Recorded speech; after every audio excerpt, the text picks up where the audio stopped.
Hare Krishna. So ఇక్కడ ప్రేమ్ నర్తన్ ప్రభుజీ మనం ఈ భౌతిక ప్రపంచం నుండి కన్నయ్య దగ్గరికి ఎలా ఎగిరిపోవాలి అనేది ఎంతో అద్భుతంగా ఎంత బాగా చెప్పారో అండి.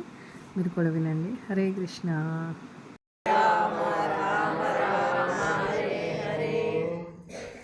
హరే కృష్ణ. ఇలాగే మళ్ళా వస్తాను ఆశిస్తున్నాం.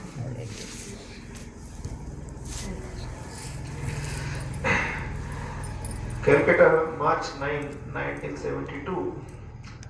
Sometimes somebody takes his bird in the field and lets him loose out of the cage.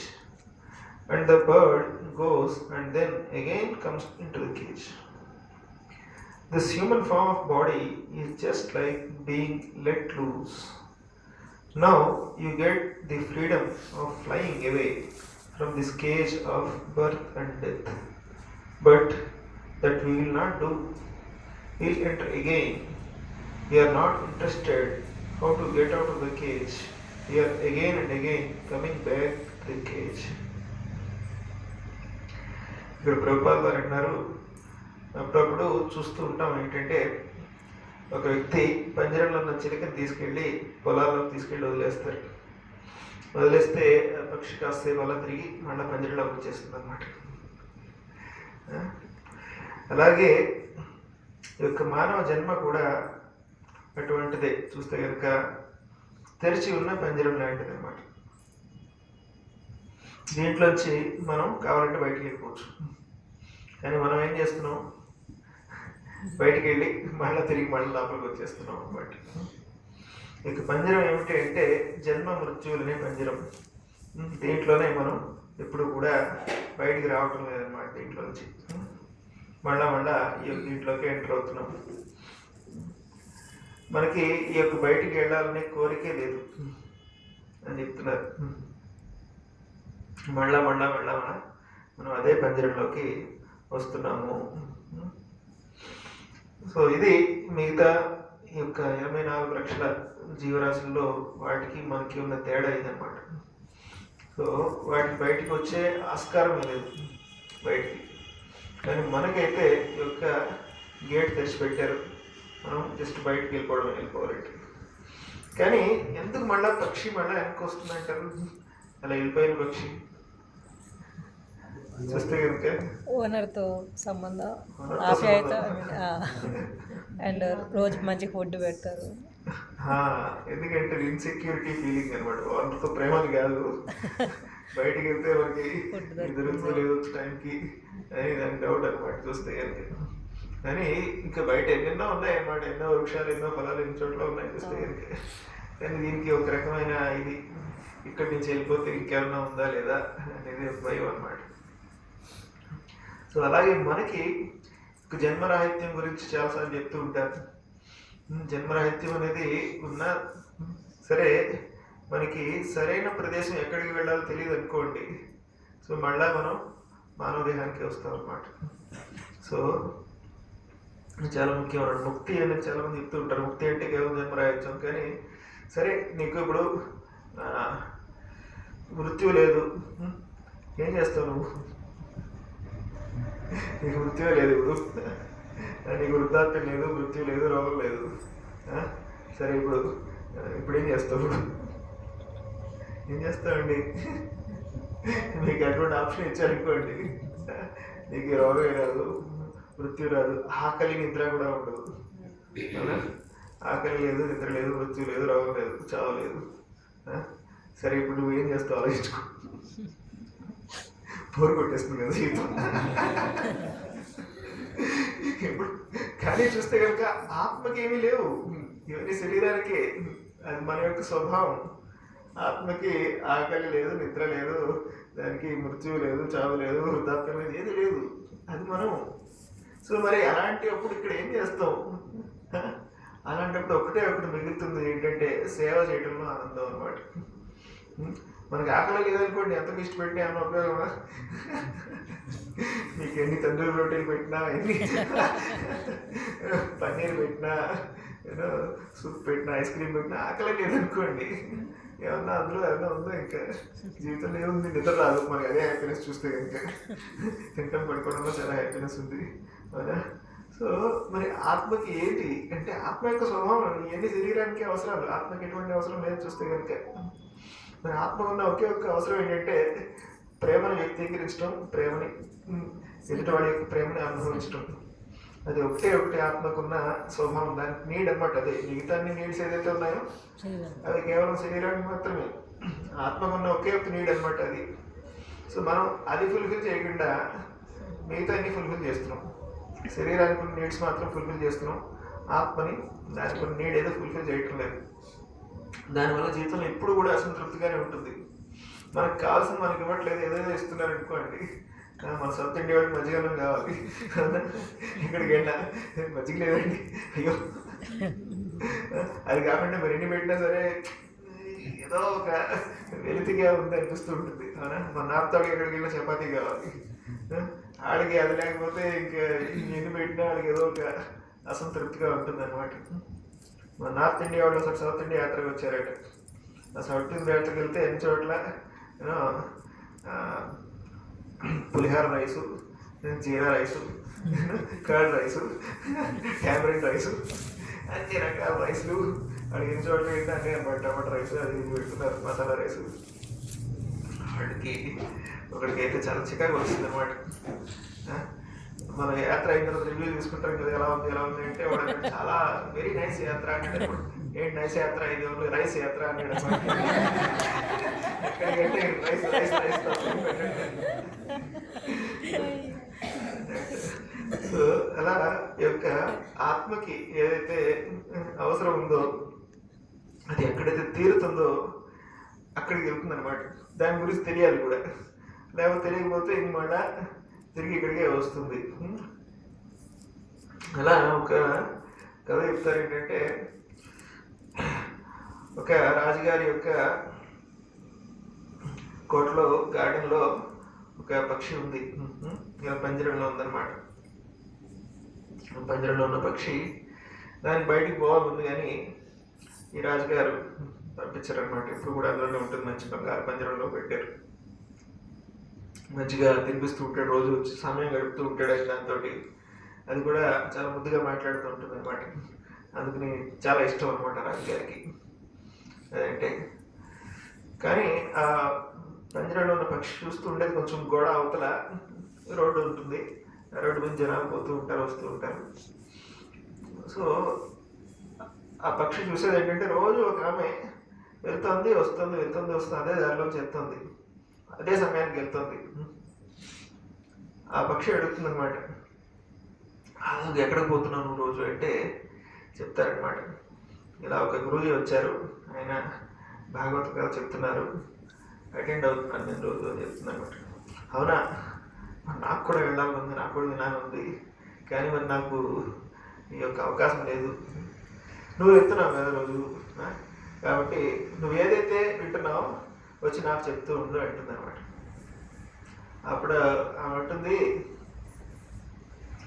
ఆయన ఎందులో మంచి మంచి విషయాలు చెప్తూ ఉంటారు, అక్కడ విన్నంత సమయం బాగుంటుంది, కానీ బయటకు వచ్చాక ఏమి గుర్తుండదు. చాలా మంది అంటుంటారు కదా, అలాగే కూడా చాలా చెప్తూ ఉంటారు కానీ నాకేం గుర్తుండదు అని చెప్తుంది అనమాట.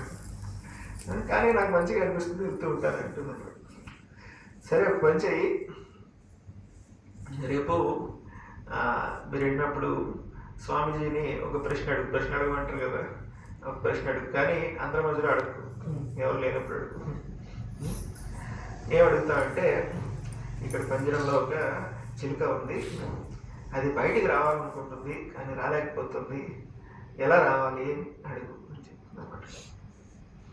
సరే అడుగుతానులే, ఇది పెద్ద కష్టమే ఉంది, అడుగుతానని చెప్పి తర్వాత రోజు చెప్పినట్టుగానే క్లాస్ అయిపోయిన తర్వాత అందరూ కూడా వెళ్ళిపోయారు. స్వామీజీ ఇంకా ఆసనం మీద కూర్చున్నారు, వ్యాసాసనం మీద. అప్పుడు ఆమె వచ్చి అడిగింది అనమాట, ఇక్కడ పలానా రాజుగారి దగ్గర ఒక మందిరంలో ఒక పక్షి ఉంది, అది బయటికి పోవాలనుకుంటుంది కానీ పోలేకపోతుంది, ఎలా పోవాలి అంటే స్వామీజీ వింటారు, విని ఆయన ఏం మాట్లాడరు.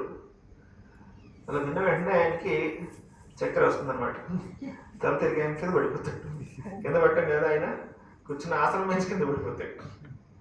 అందరూ అనుకుంటారు ఈయన ఏం అడిగింది అసలు, ఈయన అడిగిన ప్రశ్నకి ఆయనకి తలతడి కింద పడిపోయింది అసలు అని చెప్పి అందరూ ఆయన లేదేసి కూర్చోబెట్టి నీళ్ళు తగ్గించి ఈ వీళ్ళు అందరూ తిట్టడం మొదలెడతారు.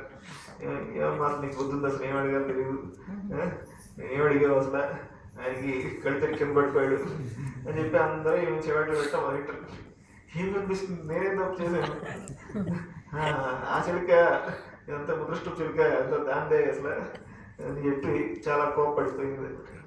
చెప్తాను దాని సంగతి అని చెప్పి తర్వాత మళ్ళా వెళ్తూ దారిలో రాజుగారి యొక్క కోట ముందు నుంచి వెళ్తుంది. వెళ్తుంటే అప్పుడు మన చెల్లి గుర్తుపెట్టింది. అడిగావా, అడిగాను, నువ్వు అడగడం వల్ల అసలు ఏమి అడిగి ఏం ప్రశ్న ఇది, అందరూ గురూజీ కింద పడిపోయారు ఇక్కడ తిరిగి, అందరూ నన్ను పెడుతున్నారు నీ వల్ల అని చెప్తే ఏమి గురూజీ సమాధానం ఏం చెప్పలేదా అంటున్నాడు. ఏం చెప్పారు, ఏం చెప్పలేదు, నువ్వు అడిగిన ప్రశ్నకి ఆయనకి కళ్ళు తెచ్చి కింద పడ్డాడు అంతే. అవునా, ఏం చెప్పలేదా అంటే ఏమి చెప్పలేదు అంటే నాకు అర్థమైందిలే నువ్వు వెళ్ళిపో అంతే, నాకు ఆన్సర్ దొరికేసింది నువ్వు వెళ్ళిపో అని చెప్పాడు అనమాట. ఏం దొరికింది ఆన్సర్ నాకు అర్థం కాదు. తర్వాత వెళ్ళిపోయిన తర్వాత చిలక కూడా అలాగే పడిపోయింది అనమాట, ఇక్కడ తిరిగి పడిపోయింది ఆ పంజరంలో. రోజు ఇలాగే రాజుగారు వచ్చారు. అయ్యో చిలక పాపం చనిపోయిందా, ఎంతో మంచిగా ఉండేది, నాళ్ళు మనకి ఎంతో మంచి టైంపాస్ అయ్యేది, చనిపోయిందని చెప్పి పాపం ఆయన దాన్ని పంజరాన్ని తెరిచారు. ఆ చిలుకని తీసుకొచ్చి ఇంకా బయట పెట్టారు. దానికి ఏమన్నా ఫైనల్ రైట్స్ ఏమన్నా చేద్దాం అనుకున్నాడేమో పాపం, సమాధి కట్టించాలి. అలా అనుకునే లోపుకే అది ఎగిరిపోయింది చూస్తే. చూడండి ఆ గురూజీ ఎంత తెలివైనడు చూడండి చూస్తే కనుక. ఎందుకు అలా చేశాడు అంటే ఈమెమని చెప్పింది, ఆయన ఏదో చెప్తుంటాడు నాకేం గుర్తుండదు అని చెప్తుంది. అవునా, నేనేం చెప్తే ఇది ఏం గుర్తుపెట్టుకుని ఏం చెప్తుందో తెలియదు. అవునా, అందుకని ఆ గురువు గారు ఏది సమాధానం చెప్పలేదు అనమాట, యాక్టింగ్ చేసి చూపించాడు. సో కరెక్ట్గా ఆయన మెసేజ్ని పాస్ చేసాడు అనమాట. ఈ మెసేజ్ పాస్ చేయడానికి కూడా ఈమెకి యోగ్యత లేదు చూస్తే కనుక, కానీ గురువు ఆమె ద్వారా కూడా మెసేజ్ పంపించాడు. ఎందుకంటే ఆ చిలకి అక్కడి నుంచి బయటికి రావాలని ఎంతో ఆతృత అనేది ఉంది. ఆతృత ఉంది కాబట్టి ఆ గురువు గారికి మెసేజ్ అర్థమైపోయింది అది చూస్తే కనుక. సో అలాగే మాలాంటి స్పీకర్స్ అంత యోగ్యత లేకపోయినా సరే మీకు యోగ్యత అనేది ఇంట్రెస్ట్ ఉంటే కనుక భగవంతుడు మా ద్వారా కూడా మీకు మెసేజ్ పంపుతాడు. మీరు దాన్ని చక్కగా విని అర్థం చేసుకుంటే మీరు కూడా వచ్చామాట.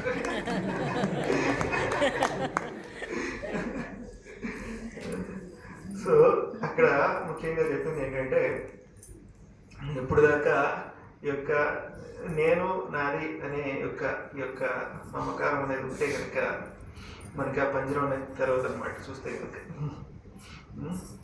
సో ఈ ప్రపంచంలో చూస్తే కనుక ఈ శరీరమే మంది కాదు, ఎంతో సమయం అనేది ఉండదు. ఇది కూడా తర్వాత ఇది కూడా రెంటెడ్ హౌస్ లాంటిది, ఖాళీ చేయాలన్నమాట. అవునా, సో శరీరం ఏమంది కాకపోతే ఇంకేది మంది ఇంకా, సో అది కూడా ఏది కూడా మనది కాదనమాట చూస్తే కనుక. భాగవతం చెప్తుంది ఈ శరీరం మీద ఎంతో మందికి అధికారం ఉంది అంటే. చిన్నప్పుడు పుట్టగానే తల్లి స్టాంప్ వేస్తుందంట, నా పిల్లవాడు అని చెప్పి. అవునా, తర్వాత స్కూల్లోకి వెళ్ళిన తర్వాత ఇంకో స్టాంప్ పడుతుంది, మా స్టూడెంట్ అని చెప్పి.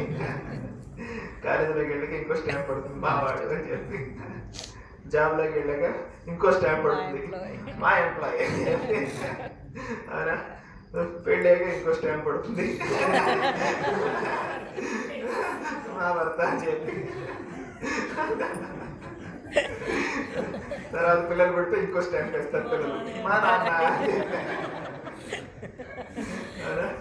అలాగా ఇది శరీరం మన ఒక్కరిదే కాదు చూస్తే, ఎంతో మంది నాది నాది అంటున్నారు అనమాట చూస్తే. అంటే ఇది జాయింట్ ప్రాపర్టీ. అవునా, జాయింట్ ప్రాపర్టీ అంటే మనొక్కరే కాదు, చాలా మంది అనమాట. అవునా, మరి జాయింట్ ప్రాపర్టీ కోసం మనం ఎక్కువ కష్టపడాలా? ఇప్పుడు స్ట్రీట్ లైట్ ఉంది, అది ఎవరు మీ ఒక్కరిదేనా? కాదు కదా, అది ఏమన్నా లైట్ పోతే మీరు వేస్తారా? ఎందుకు వేస్తాం? అది మా ఒక్కరిదా? అది కాదు కదా. అందుకని జాయింట్ గవర్నమెంట్ వేయాలంటాం, మేము వేయము. అలాగే మనం జాయింట్ ప్రాపర్టీ కోసం ఎక్కువ కష్టపడుతున్నాం చూస్తే కనుక, మన ఒక్కరిదే కాదు చూస్తే కనుక. సో ఏది కూడా మనది కాదు, ప్రతిదీ కూడా భగవంతుడే. అది మనకి కొంత సమయానికి మనకి ఇచ్చారు, దాన్ని మనం చక్కగా సద్వినియోగపరుచుకుని మళ్ళా దాన్ని భగవంతుని యొక్క సేవలో మనం వినియోగిస్తే కనుక భగవంతునితో మనకు సన్నిహితమైన సంబంధం ఏర్పడుతుంది. అప్పుడు ఆ భగవంతుని యొక్క ప్రేమను ఎప్పుడైతే అనుభవిస్తామో అప్పుడు మనకు అనిపిస్తుంది ఈయన తప్ప ఇంకెవరు కూడా మనకు వద్దు అని చెప్పి. అప్పుడు మనం మృత్యు సమయంలో మనం భగవంతుడిని స్మరించి మళ్ళీ భగవంతుని వైపుకి మన యొక్క పయనం అనేది మొదలవుతుంది అన్నమాట. హరే కృష్ణ. హరే